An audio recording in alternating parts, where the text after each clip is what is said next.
There's a guy in his driveway at 11 p.m., diagnostic laptop balanced on the fender, grease under his nails, a star badge staring back at him in the porch light. He's got a $90,000 car that the dealership said would cost $3,400 to fix. He's never felt more alive. No invoice, no waiting room, no service advisor with that particular smile. Just him, a wiring diagram, and a problem that actually has a solution. Most people would call that stubbornness. He calls it peace. And that difference, that's not just personality. That's psychology. See, the people who genuinely love fixing their own Mercedes aren't just cheapskates with a scan tool. They're not simply trying to dodge a dealer bill. They're wired differently. They experience the world differently. And once you understand what's actually happening inside their minds when they slide under that silver star, you will never look at a Mercedes enthusiast the same way again. When someone who loves fixing their own Mercedes looks at a fault code on the screen, they don't see a problem. They see a puzzle with a guaranteed answer. And that is extraordinarily rare in human experience. Think about it. Most of the real problems we carry, in our relationships, our careers, our sense of worth, don't have clean solutions. They are messy, recursive, and unresolvable. But a misfiring injector on an M272 engine? A faulty ABC suspension valve on a W221S class? Those have answers. Real, findable, concrete answers. For a certain kind of mind, that is not just satisfying. That is deeply, almost desperately comforting. Psychologists call it need for cognitive closure, a measurable personality trait describing the desire for clear answers over ambiguity. People high in this trait experience genuine psychological discomfort when things are left unresolved. And modern life is nothing but unresolved.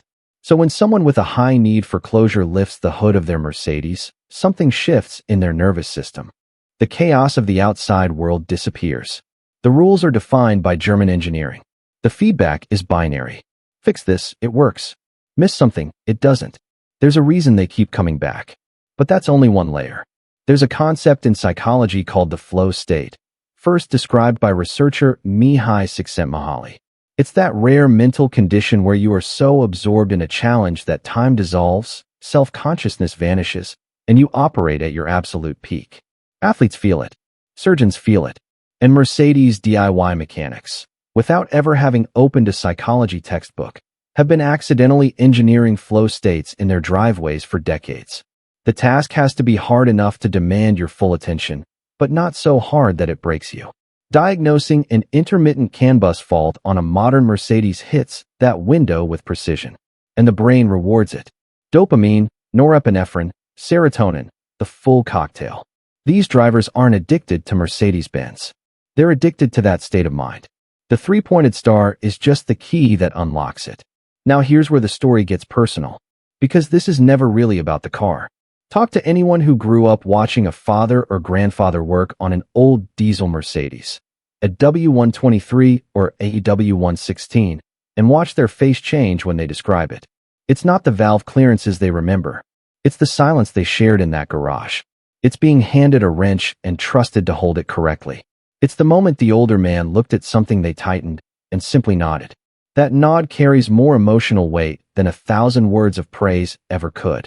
For many people, the garage was the first place they ever felt competent, felt seen, felt like enough. And the brain doesn't forget that.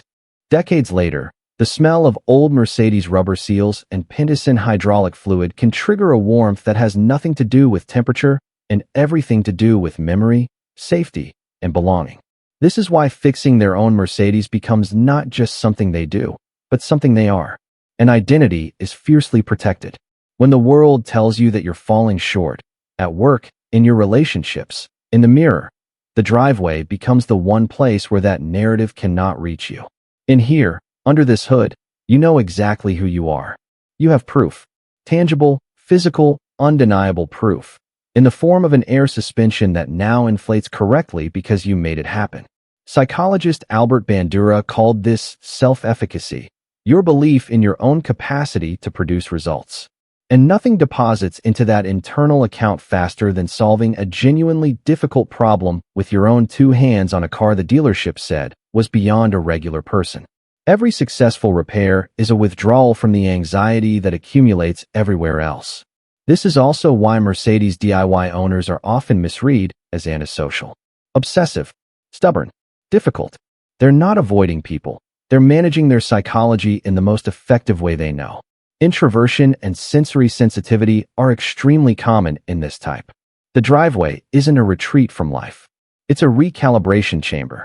They go in overwhelmed. They come out restored. The car absorbs what the person can no longer carry. And here's something almost nobody talks about: the relationship between fixing a Mercedes and control. Not control in a toxic sense, in a deeply human one. Research in behavioral psychology consistently shows that perceived control over your environment is one of the strongest predictors of mental well-being. Take it away, and anxiety spikes. Restore it, and something settles. For people who grew up in unpredictable homes, situations that shifted without warning, environments that felt unsafe, mastering one of the most complex mechanical and electrical systems in the consumer automobile world is a way of reclaiming control that was never available to them as children. The Mercedes cannot lie to you. It cannot change its mind overnight. It cannot suddenly become a different car. And for someone who grew up in chaos, that kind of reliable, logical honesty is genuinely therapeutic. This connects to something even larger. There are two fundamental pathways through which humans derive meaning: through connection with others, and through competence and skill. Modern culture is obsessed with the first and quietly contemptuous of the second. We celebrate emotional intelligence, communication, vulnerability, all valid, all important.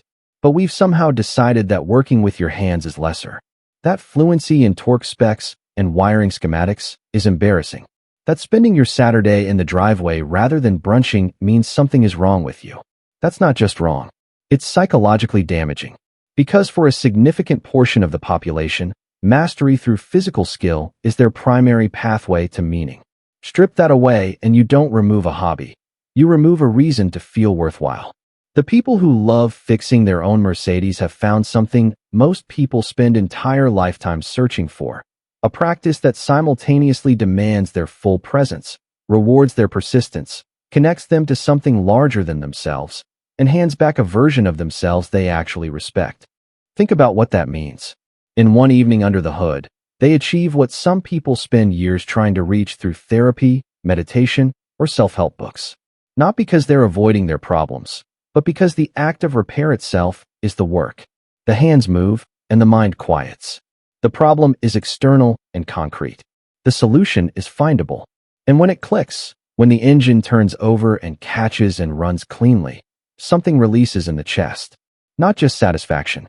Relief. The kind of relief that says, I can still do hard things. I am still capable. I still have something to offer.